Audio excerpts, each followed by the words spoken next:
Fala, meu bom, como é que vai, meu querido? Como é que você está? Eu estou ótimo.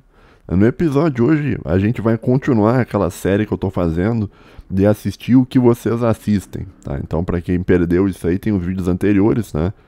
E o YouTube, lá nos analíticos do canal, ele me mostra, assim, que canais a minha audiência assiste, tá? Daí a minha audiência assiste o Matheus Tiburcio, eu assisti o Matheus Tiburcio. Minha audiência assiste o Guilherme Freire, eu fui lá assistir o Guilherme Freire e tal. E a minha audiência assiste também este camarada aqui, o Corujo de Carvalho, tá? Que ele, pelo que eu vi, aqui é um canal meio masculinista. Você percebe que é masculinista já pelo desenho de uma mulher aqui com orelha de gatinho, né? Você já vê que isso aí é um negócio o Tricel tinha muito essa vibe, né? Lembra do Tricel, pô? Não, nem queira saber quem é o Tricel. Mas esse é o canal do Corujo de Carvalho, aqui a gente vai assistir o canal dele aqui, o objetivo é só conhecer o canal, a gente não vai ficar xingando o cara, refutando nada, tá? Tentar tratar ele de um modo respeitoso. Vamos dar uma olhada aqui o que tem, diz aqui. Este é um canal de opinião, que visa expressar o ponto de vista do autor, sem qualquer intenção maior. Pô, eu devia botar esse disclaimer lá no meu canal, né? Pô. Isso aqui já dá um arcabouço aí de uma defesa aí legal, caso tu tenha algum problema com a justiça, você já, entendeu? Ele é um canal de 28.600 inscritos, tá? 111 vídeos, né? Pelo que eu vejo, assim, ele tem um canal... É um canal de masculinismo, tá? Então eu cliquei em alguns vídeos e tal. Tinha um ouvinte que tinha me pedido pra assistir esse aqui, ó, que é o que tá aberto aqui que a gente vai assistir hoje, tá? Vídeo curtinho, 23 minutos, bem de boa, né? Não é um canal de live que eu tenho que assistir 1 hora e pouco, né? Só falando assim, ó, sobre os canais que eu tô assistindo, eu não fico escolhendo a dedo qual vídeo eu vou ver, tá? Porque no episódio passado, quando eu assisti o Guilherme Freire, os caras falaram assim que não, porque eu peguei um vídeo chato do Guilherme Freire. E cara, não é que eu escolhi o vídeo chato, não, cara. Eu fui no último vídeo que o cara tinha soltado, tá? No caso do Corujo do Carvalho, eu não vou no último vídeo, tá?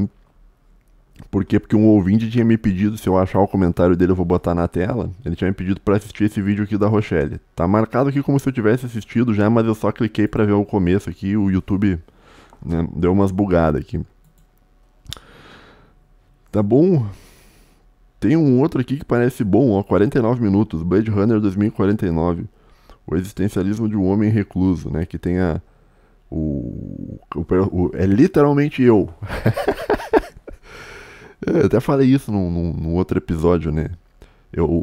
A diferença desse protagonista aqui do Blade Runner 2049 pra mim é que eu não tenho uma doll hiper realista, um holograma, né? Que é a Joy, que é interpretada brilhantemente pela Ana de Armas, né? Que é, assim, na minha opinião, assim, a mulher mais bonita que existe, assim, na atualidade. Mulher, assim, fantástica. Não vou ficar betando aqui, mas é sensacional, cara. Sensacional. Impressionante, impressionante.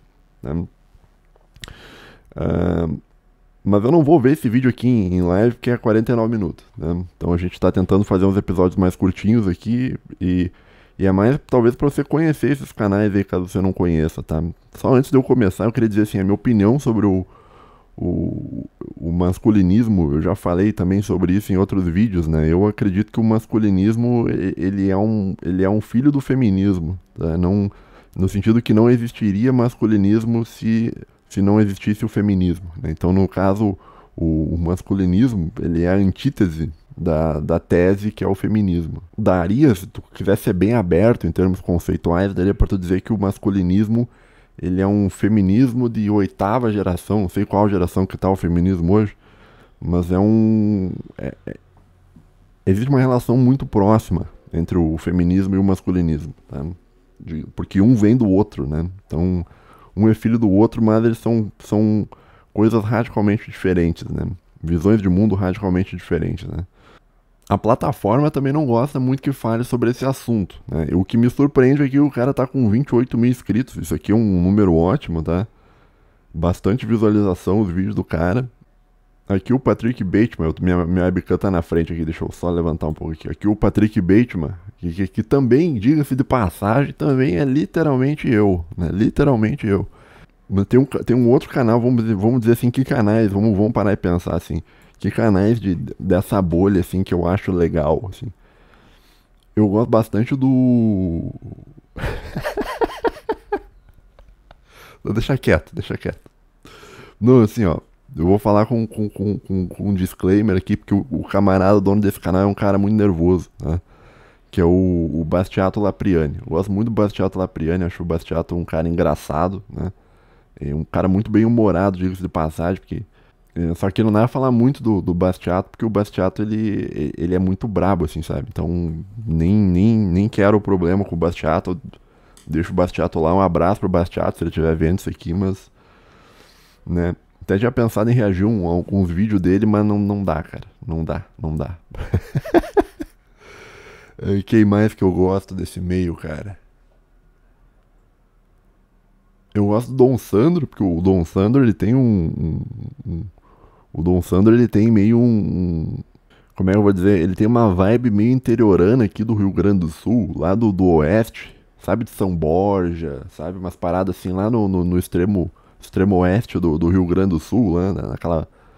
Ele tem um sotaque meio fronteiriço, assim, do gaúcho do oeste, né?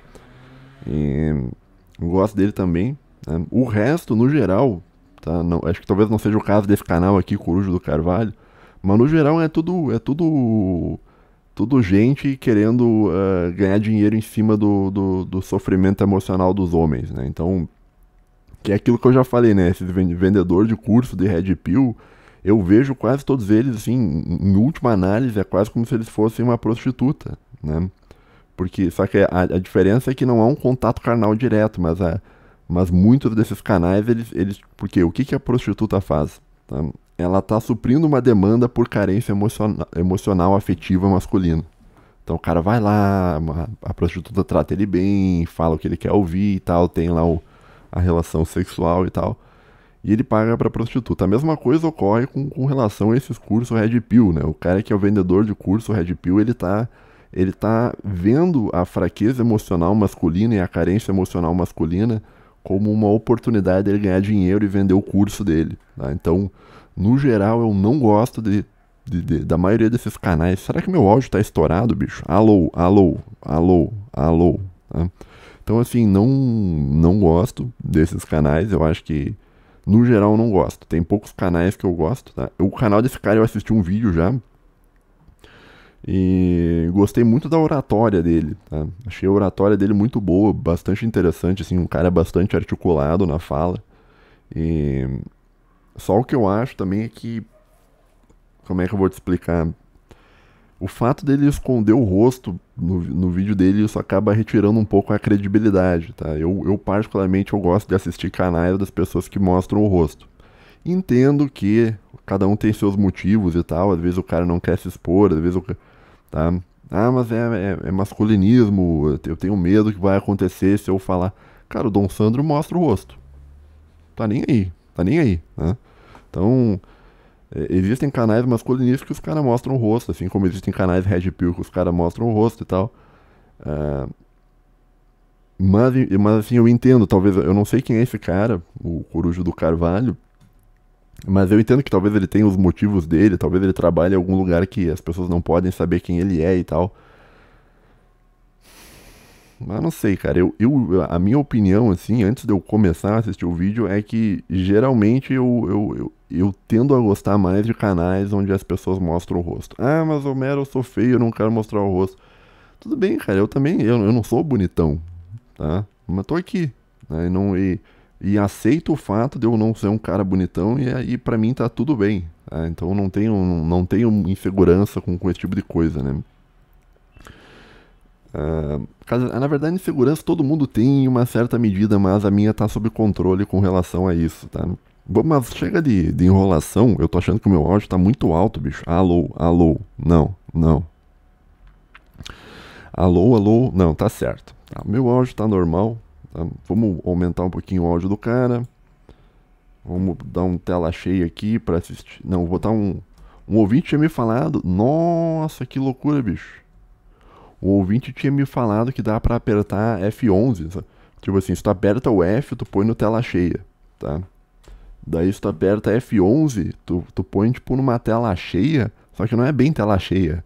Ó, ele fica desse jeito, meio que ele joga pra cima.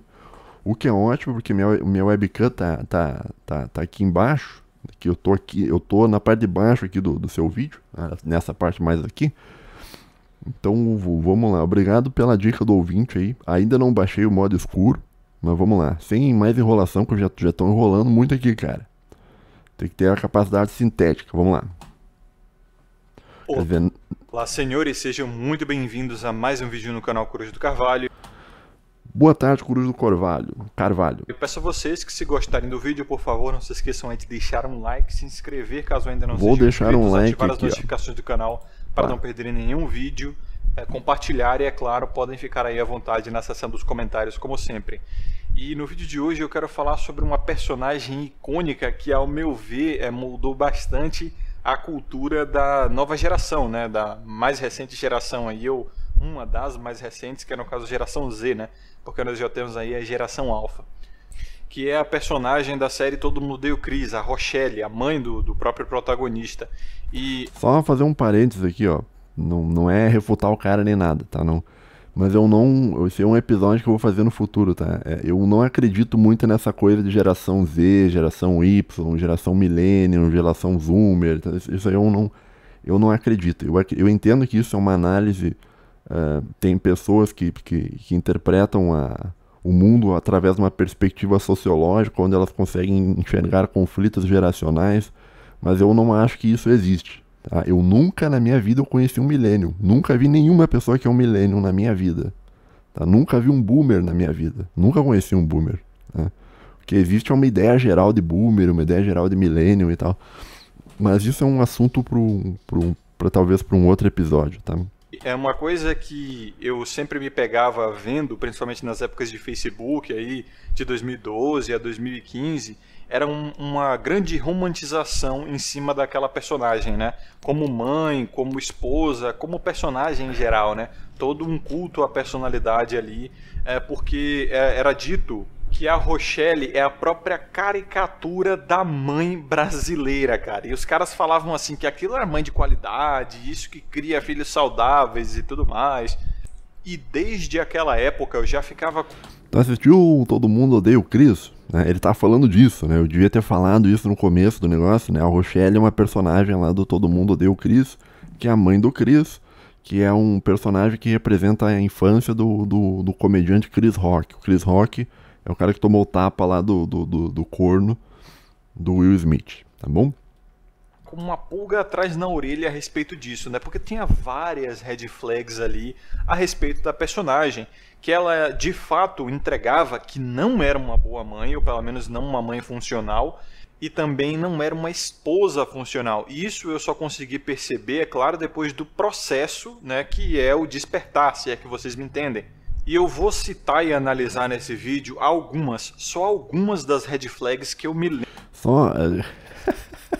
Eu quero assistir, eu não vou ficar parando. Só que uma coisa que me chamou a atenção aqui no vídeo que ele botou de fundo. Deixa eu ver se eu consigo voltar alguns segundos aqui. Ó, isto aqui, ó, que tá na sua tela, isto aqui é um coreto. Né? Isso aqui era uma coisa que existia antigamente, que as pessoas elas se reuniam pra... É tipo um enfeite de praça, né? E é um enfeite que eu acho muito bonito, né? E uma crítica que o Olavo tinha, eu escutei os True Outspeak dele, que ele falava assim que tinha algumas prefeituras que eles demoliam todas as coisas históricas e construíam umas coisas nada a ver por cima, né? Então às vezes tem as prefeituras que elas têm um coreto bonito, assim, um negócio legal, daí o cara vai lá e demole e constrói uma fonte cheia de pastilha, né? Que o Olavo falava. Então, é um descaso meio grande, assim, com as construções. Provavelmente isso aqui não parece Brasil, tá? Funcional, Mas e isso aqui é um também não coreto. era Ó. uma esposa Isso é um funcional. coreto. Isso eu só consegui perceber, é claro, depois do processo, né, que é o despertar, se é que vocês me entendem. Muito bonito. E eu vou citar e analisar nesse vídeo só algumas das red flags que eu me lembro da Rochelle naquela série, tá? E antes de começar, é claro, eu vou pedir para vocês aí fazerem o senso crítico, tá? E vocês mesmos façam os paralelos com a realidade. Eu vou citar só a personagem e vocês vão aplicando a caricatura aí, né? Se é que vocês me entendem. Então vamos lá. A Rochelle, ela é acima de tudo uma mãe muito violenta, tá? De tal modo que no episódio piloto da série, ela é apresentada justamente com essa imagem de uma mãe extremamente rigorosa, tá? E não tem elogio nenhum a respeito disso. Ela é extremamente violenta de fato. E até a própria série, né, flerta com uma linha tênue que existe entre o castigo físico e o abuso na hora de realmente criar um filho, né? Naquela cena onde tem aquela frase icônica, né, que uma surra nas mãos certas pode ser a diferença entre um Bill Gates ou um Bob Brown. E assim, não fica claro na série exatamente até onde isso é uma característica individual da própria personagem Rochelle, ou isso é, segundo o próprio autor, Chris Rock, que também é escritor e diretor da série, né? Se isso é uma característica comum das mães de etnia negra, né?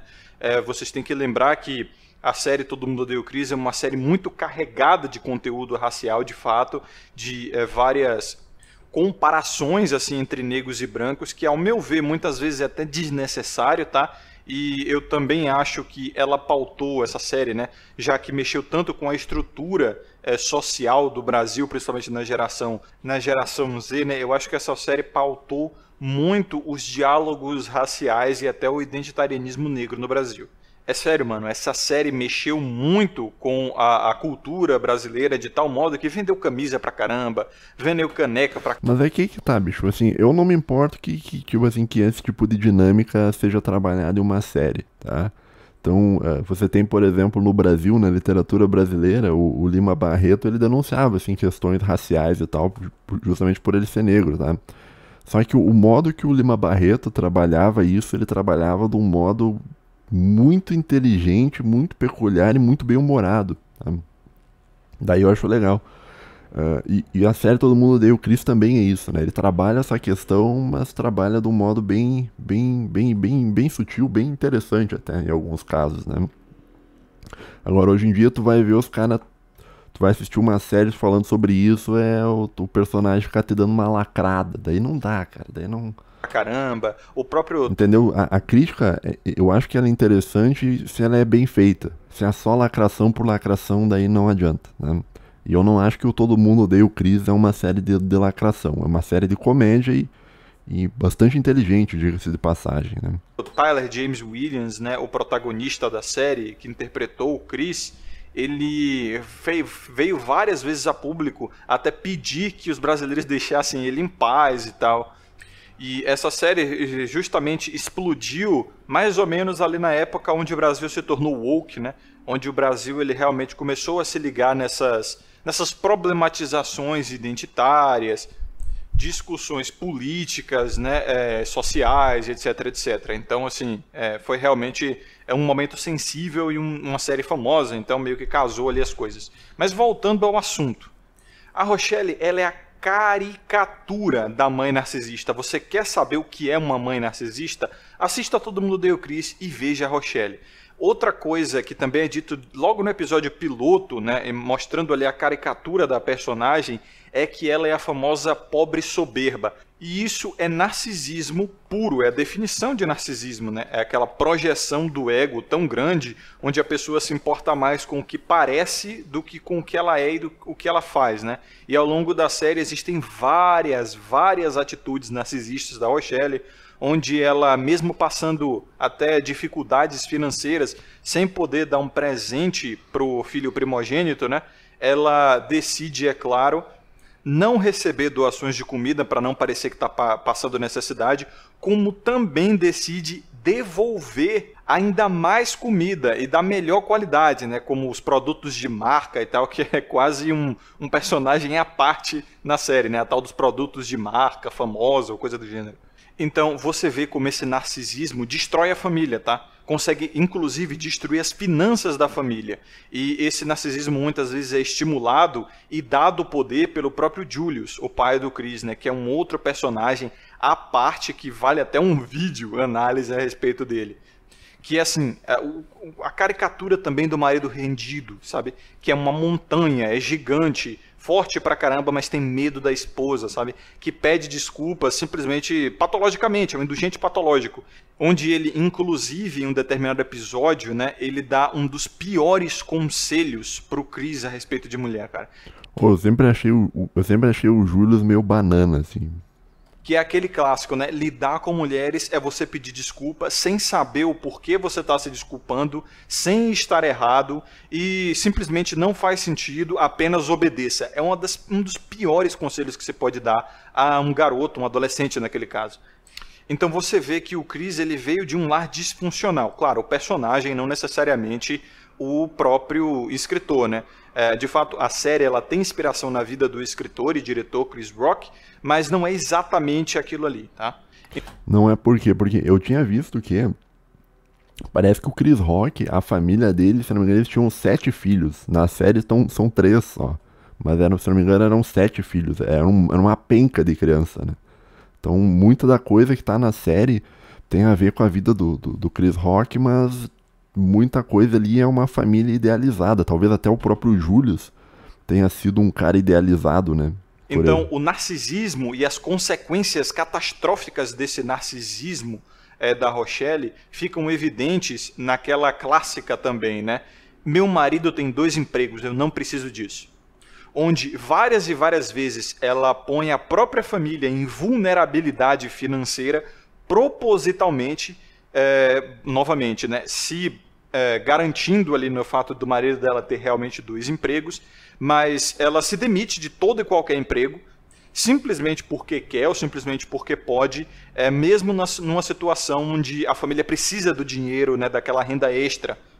Ela não está nem aí, entendeu? Você vê que o bem-estar da família, a qualidade de vida dos filhos não é a prioridade dela. A prioridade dela é o orgulho, não levar desaforo para casa, não engolir sapo e ficar sempre acima na discussão.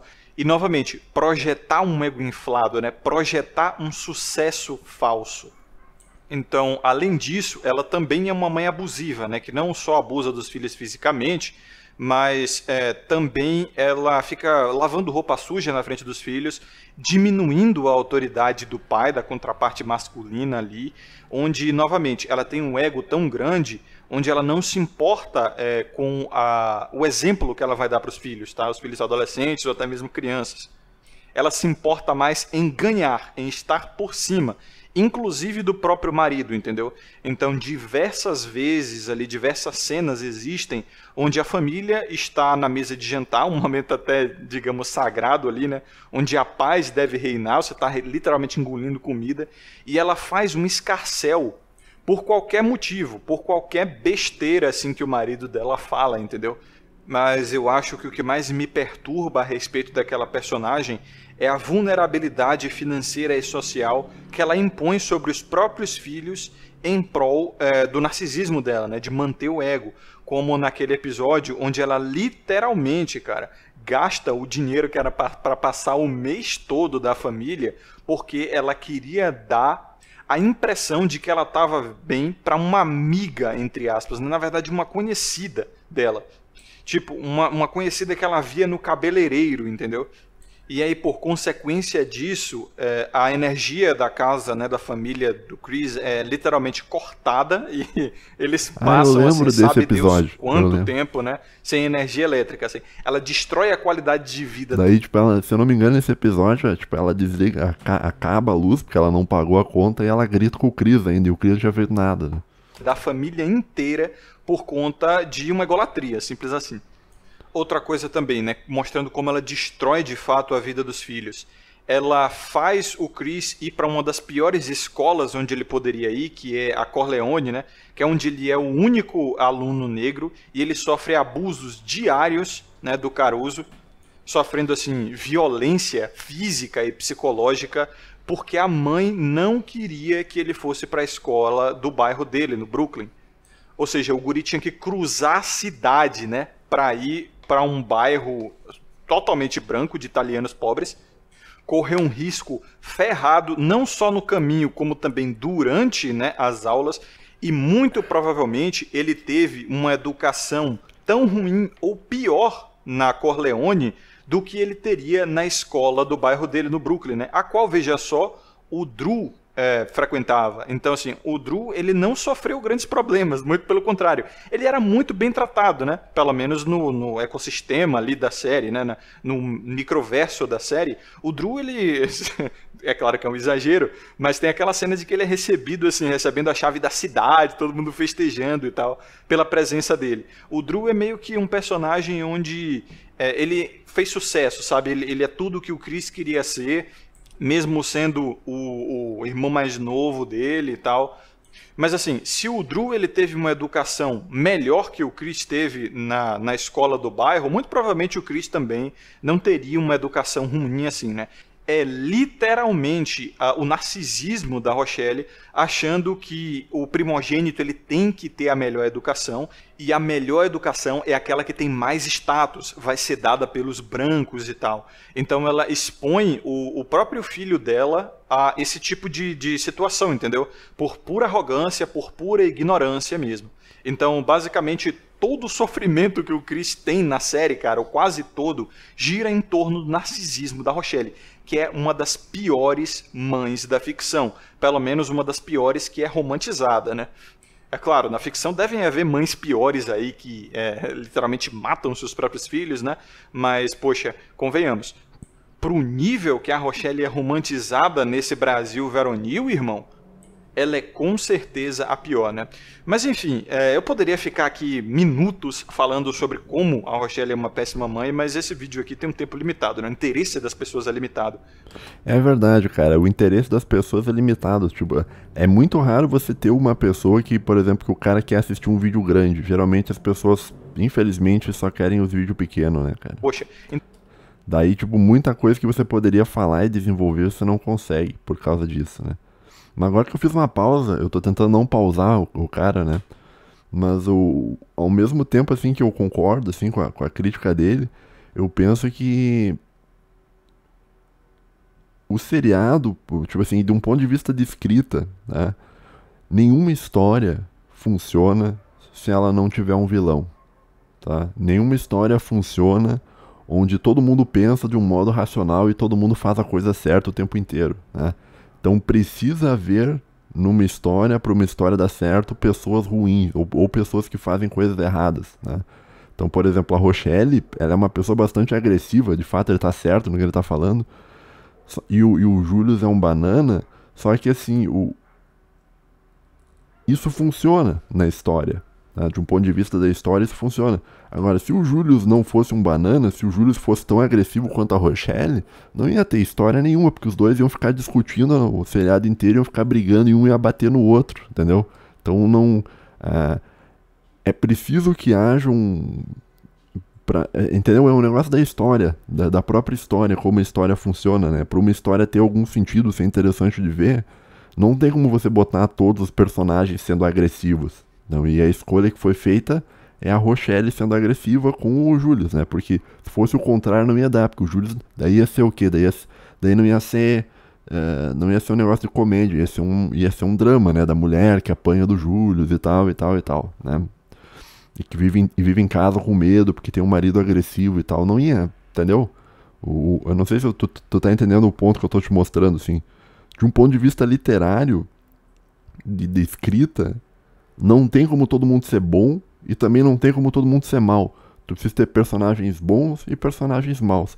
Assim como é na vida real, né? Na vida real, você não encontra só pessoas boas e você não encontra só pessoas ruins. Você encontra, na verdade, a maioria das pessoas que tu encontra é um meio termo ali, uma zona cinzenta entre bons e ruins, né?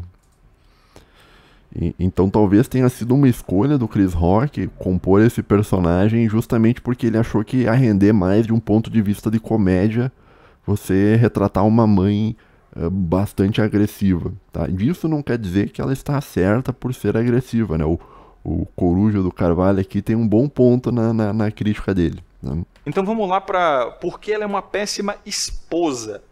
E isso também descamba em ser uma péssima mãe, por quê? Porque não existe uma boa mãe sem ser uma boa esposa. E esses argumentos não são meus, são do Raccoon. Vou deixar aqui na descrição um vídeo dele, onde ele literalmente diz isso. O título do vídeo é esse, né? Porque uma boa mãe precisa ser também uma boa esposa. Mas basicamente gira em torno do fato de que uma mãe, quando ela quer realmente o melhor para o seu filho, ela vai entender a mente infantil e saber que a neurociência da mente infantil realmente precisa, seja menino ou menina, de um arquétipo paterno, tá? Um exemplo paterno forte dentro de casa. E uma das melhores coisas que ela pode fazer pelos seus próprios filhos é ter um homem, né, de qualidade dentro de casa. Mas não só isso, ela precisa também ser uma boa esposa para esse homem, entendeu? Ela tem que tratar esse cara bem, ela tem que apoiar ele, né, e ajudar ele a se desenvolver de fato. Porque ela não vai estar fazendo isso por ele, ela vai estar fazendo isso por ela também, como também para os próprios filhos. Tá? Então esses argumentos eu recomendo muito esse vídeo. Tá certo. Né, tá aqui na descrição e no comentário fixado. Mas assim, primeiro de tudo, a Rochelle esconde dinheiro da família, cara. Porque assim, ó, o ponto que ele tá trazendo é um ponto interessante, porque muito se fala que o cara tem que ser um bom marido e tal. É verdade, sim, tem que ser um bom marido. Mas a mulher também tem que ser uma boa esposa. Não é só o homem que tem que se comportar bem dentro de um relacionamento, né? Então, mas enfim. Pois é, né? Não teve o gordão Ucrânia aí dizendo que o marido esconder bens da esposa é algo inadmissível? Pois é, né? Nós temos esse tipo de atitude assim completamente normalizada e de certa forma até incentivada e celebrada na nossa ficção. A Rochelle esconde dinheiro não só do marido, da família inteira, dos próprios filhos, tá? Esse é um bolo de dinheiro que ela guarda, sabe Deus para quê? A justificativa é, e se você morrer, né, Julius? Poxa, mas por que esse dinheiro tem que estar escondido? Por que não pode estar numa conta comunal, né, do casal ali, uma conta compartilhada? Por que ele não pode saber desse dinheiro? Aquilo é obviamente um dinheiro reserva para caso ela precise abandonar a família, né? Inclusive uma das paranoias do Julius, né? Num flashback não, mas uma cena assim, né? Onde ele imagina a Rochelle dizendo, eu tenho meu próprio dinheiro, eu vou me embora, e abandona ele. Então o Julius, ele é um personagem bastante dependente da esposa, né? O medo dele é realmente perder a esposa, de tal forma que ele se sente extremamente desconfortável, na verdade, na presença de outras mulheres, né? Ele é um cara extremamente inocente, tá? Acima de tudo. Na verdade, eu diria até ingênuo demais. E ele também é muito fiel. Ele, assim, é um marido que caiu do céu, tá ligado? Ele é um excelente marido. Como pai... Pois é, mas aí que tá, tipo, ele é um excelente marido e tal... Mas isso me parece uma escolha do Chris Rock pra compor o personagem, tá? Não me parece que ele era assim na vida real, né? E daí a gente volta naquilo que eu falei, pra tu ter uma coisa de comédia, assim, tu tem que ter um personagem bom e um personagem mau, né? Um personagem que fala coisas absurdas e um cara mais ponderado, né? E o Julius talvez seja o personagem mais ponderado, né? Então talvez... O Julius ser do modo que ele talvez seja uma escolha da escrita do Chris Rock, né? Ao meu ver, ele é uma boa figura, ele dá uns conselhos merdas pro Chris, sim, como aquele, né, de como lidar com as mulheres.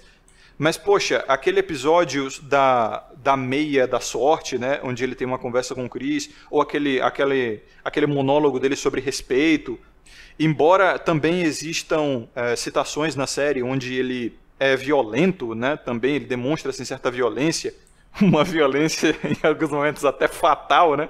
Como naquele momento onde o Chris vai ver os cintos que o pai usava para surrar os filhos, e o cinto do eu tô vendendo drogas é literalmente uma arma. Ah, eu lembro. É trágico, mas também é cômico, né? Mas eu lembro também de uma outra passagem que parece que o Chris, ele tá devendo algum colar pro Malvo porque ele impediu alguém de ser roubado, e daí lembra daquele onde você estiver, não sei o que lá, eu estarei lá, tipo, é um momento onde o Julius, ele é agressivo, mas é colocado de um modo onde a agressividade é engraçada, né? Mais ou menos, na Lembra quando ele tá com um taco de golfe, né? série, né? De As golfe, demonstrações de de beisebol. violência do Julius são infinitamente menos frequentes do que as da Rochelle. Então, assim, enquanto o dinheiro do Julius, né, do pai, é da família toda, e até tem um diálogo deles a respeito disso, então meu dinheiro é de todo mundo, e o seu é só seu, e ela fala, então me dá, e puxa o dinheiro da mão dele, e continua guardando dinheiro. Tipo, ela até oferece, né? Depois o dinheiro pro Julius e tal, e aí rola a comunhão ali de bens de fato. Mas assim, aquilo ali é a maior das red flags, ou uma das maiores, né, a respeito de como ela é uma péssima esposa. Tem também o episódio da cocagem, né, onde ela reencontra um antigo amor dela, e ela claramente fica dando bola pro antigo parceiro que ela teve. Eu não assisti esse episódio, não. E assim, enquanto o Julius ele fica extremamente desconfortável, extremamente culpado quando ele dá um tapa na bunda daquela amiga da Rochelle lá, achando que era ela, né, a própria esposa dele ali, ele pede desculpa a ela, ele confessa e tal. Ela, obviamente, pesa a respeito disso na mente dele e tal, mas você vê aí a diferença de fidelidade, né? A diferença de investimento de fato. Isso é bem caricatural, tá? Essa coisa de chamar a esposa de patroa, de ser submisso de fato, é uma coisa caricatural e, assim, é uma série já antiga, né? Eu acho que é do começo dos anos 2000, da década de 90, e que se passa na década de 80. Então vocês veem aí que já tem décadas essa subserviência masculina, e a gente sabe muito bem, né? Isso começou bem na década de 60 por várias pressões socioculturais e políticas aí, muitas vezes até legais, né? Então, você vê como a Rochelle adora ser apreciada por outros homens de fato, né? Em vários episódios, assim, a respeito da própria vaidade que ela tem, né? Bem comum de uma narcisista, como também ela não tem problema em demonstrar um comportamento vulgar em corte na frente dos próprios filhos. Como, por exemplo, isso no caso para escapar de uma punição, né? Para escapar da responsabilidade de desacatar um policial. Como naquele episódio lá do tribunal, né? Como vocês se lembram. E assim, Não me lembro. outra coisa, eu acho que... Eu não sei qual é a maior red flag, mas todas são enormes. Que realmente mostra que a Rochelle é uma péssima esposa, uma péssima parceira. É aquele episódio da crise de meia-idade que ela tem, né? Quando ela descobre que o documento dela estava errado e ela é, na verdade, 1 ano mais jovem do que ela é. Então, assim, ela cai numa síndrome de Peter Pan e começa a achar que é uma jovenzinha de 15, 16 anos, tá ligado? E, novamente, ela para de cumprir as funções ali demarcadas, né, de uma mãe, de uma esposa. Ela começa a se vestir vulgarmente, a ter companhias extremamente delinquentes. No caso, uma ex-presidiária, né, uma criminosa de fato, que é a mãe da Tasha, né? Passa a sair sozinha à noite, frequentar, digamos, ambientes de mulher solteira, né, se é que vocês me entendem, que, assim, é um papel que o Julius não se presta, ou pelo menos o que a gente vê do Julius é de casa para o trabalho, do trabalho para casa, até porque ele nem tem tempo, ele trabalha em 2 empregos e, assim, ele dorme 6 horas por dia, ou até menos.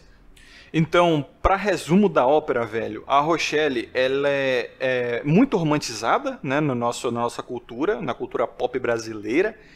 E assim, isso só mostra a inadequação da nossa cultura, a inadequação do imaginário social, para botar uma personagem literalmente doente, tá? Com níveis clínicos de narcisismo, egolatria, borderline também, tá? Dá pra ver borderline ali nela, e até mesmo outros transtornos mentais. Mano, pra nossa sociedade vangloriar uma personagem assim é porque a gente tá doente pra caramba, cara. E assim, homens e mulheres, e principalmente homens, vangloriam aquela personagem. Então veja como os caras estão absolutamente inadequados, tá? E de fato, eu não discordo que ela é a caricatura da mãe brasileira, mas eu não falo isso com orgulho nem com expectativa, não. Eu lamento por isso. De fato, ela é a caricatura da mãe brasileira, cara. Então, assim, não é difícil concluir que, desde o episódio piloto, a gente vê que grande parte do sofrimento que o Chris sofre, na verdade, né, que é justamente meio que o motor da série, meio que não, é o motor da série e que leva, inclusive, o nome à série. Viu? Por isso que eu falei, cara, o sofrimento do Chris é o motor da série. Ele mesmo tá dizendo. Então é preciso que tenha uma personagem desse modo, né? Agora, se isso é um reflexo, se a mãe brasileira é isso, daí eu já não sei, tá? É Mas assim, causado de um ponto de vista de escrita, é preciso que a Rochelle seja do modo que a Rochelle é, né? Pra a série funcionar. pela Rochelle, tá ligado? A Rochelle é a maior vilã da série. Dentre outros vilões, como o Caruso, o racismo, até a senhorita Morello, tá? Os professores ali, várias coisas que o Chris sofre, a maior vilã, a que mais traz danos pro personagem principal e pros outros personagens, para todo o ecossistema ali, é a Rochelle, cara. E você consegue analisar isso a partir das causas e efeitos. Novamente, não se sabe, até que eu nunca li a biografia do Chris Rock de verdade, nem sei se ele escreveu uma, não sei como é que é a vida dele de fato. Novamente, eu também não sei até onde aquilo ali é paralelo com a realidade dele ou não, né, com a história dele ou não. Eu sei que tem muita influência, eu sei que tem muita inspiração na história dele, porém eu não sei quanto é esse muito, tá? Se é 90%, 80%, eu não sei o quão preciso é. Mas o Chris Rock, ele é um grande homem, convenhamos, né? Ele é um excelente comediante, fez sucesso e tal, e ele é inclusive um homem muito desperto, né? Autor da célebre frase: apenas mulheres, crianças e cães, ou animais de estimação para esse efeito, são amados incondicionalmente. Homens só são amados, e eu acho que amados é um exagero dele, né? Eu diria valorizados ou meramente respeitados, à medida que trazem alguma coisa à mesa, né? À medida que provém alguma coisa. E, cara, isso aí é realidade nua e crua, tá? É um cara muito desperto, que traz várias citações até da Pílula Vermelha nos stand-ups dele, né? Sobre o comportamento feminino, sobre sociedade, sobre racismo, questões raciais, enfim. Ele é um cara bastante funcional, tá? Que, a despeito assim, do que ele sofreu na infância, de fato ele sofreu abuso psicológico e físico, né? E muito racismo na sua infância e adolescência, a despeito disso tudo, né? Perda do pai enquanto era muito jovem e tal, tudo isso, ele se tornou um cara admirável. Mas, falando do Chris, agora como personagem da série Todo Mundo Odeia o Chris, ele de fato não precisa de inimigos, tá? Como uma mãe daquelas, ele não precisa de nenhum inimigo. E veja só, essas foram só algumas coisas que eu me lembrei, tá? Vocês que acompanharam até aqui, escrevam aí nos comentários outras red flags que a Rochelle apresentou. Esse vídeo já está aqui mais ou menos na faixa que eu gosto de manter os meus vídeos, né? Então eu vou terminar por aqui. Então a vocês, senhores que acompanharam até aqui, um forte abraço. Lembrem-se de ter sabedoria e consciência sempre. Vejo vocês no próximo vídeo. Aqui é o Coruja e até mais. Tchau, Coruja, tchau. O que eu achei, cara? Vou ser bem sincero contigo, cara. Eu gostei do vídeo do cara, tá? Por que eu gostei? Porque eu achei isso aqui é um vídeo original, cara. Tipo, ele teve uma sacada que talvez outras pessoas não tenham, né? Eu nunca vi ninguém abordar esse personagem do Todo Mundo Odeia o Chris por essa ótica, né? Então, aí ele tem um mérito, né? Ele tem um certo mérito, né? De ver a coisa de um modo criativo. Ó, tem 49 mil views. Pô, legal, bastante views, né, cara? Escolha o tema do vídeo. Tá, financie. Ajude os caras, bicho, ó. Ajude os produtores de conteúdo que vocês gostam, tá? Depois eu vou ver em off esse aqui do Blade Runner, que é literalmente eu, né? Vegeta do presente. Achei que eu era o único doido que tinha um desgosto por ela. Agora, tanto a Tônia, eu acho que o hate quanto a Tônia, eu acho que o hate é unânime. Faltou talvez ele... Claro, eu entendo que tem a limitação do tempo, mas faltou ele falar da Tônia, porque a Tônia, eu acho que a Tônia é até pior, cara, que a Rochelle, né? A Rochelle é a que mais odeia o Chris na história toda. Já perceberam que o Drew é o arquétipo do Chad, enquanto o Chris é praticamente um incel fracassado? Quando você é Blue Pill, vê a Rochelle como uma mãe legal e tal, mas depois que a Red bate a porta, vem toda tona. Uma mulher controladora, desagradável, manipuladora, trata o Chris como escravo. Claramente o Drew é o filho favorito, enquanto a Tônia é a filha favorita do Julius. Tá, eu não vou ficar lendo comentário, mas, cara, é isso aí, esse é o Corujo do Carvalho, tá? Se inscrevam aí no canal dele quem não é inscrito. Não sei se eu concordo com tudo que foi dito ali no vídeo dele, mas eu devo dizer que eu achei bastante. Eu achei um vídeo bastante criativo, né? Que nem eu disse, né? O negócio da. Aquilo ali é uma série de ficção e o escritor, quando ele vai escrever, ele tem que tomar certas decisões para fazer a série funcionar, né? Que nem eu disse, não há série sem vilão, né? Não há série sem pessoas fazendo coisas erradas, né? E a escolha do Chris Rock foi botar as pessoas que fazem coisas erradas como a mãe dele, né? Não só a mãe dele, a senhorita Morello também e tal, né? E- então, não sei, cara. Mas no geral eu achei bonzinho o vídeo dele, assim. Tá bom, pessoal? Então, um abraço aí pra todo mundo que assistiu, tá? Se quiser deixar alguma sugestão de algum vídeo de alguém pra mim assistir, também pode deixar, tá? Não que eu necessariamente vá assistir, mas às vezes eu levo em consideração o que vocês falam, tá? E valeu, falou, um abraço a todos e tchau, tchau.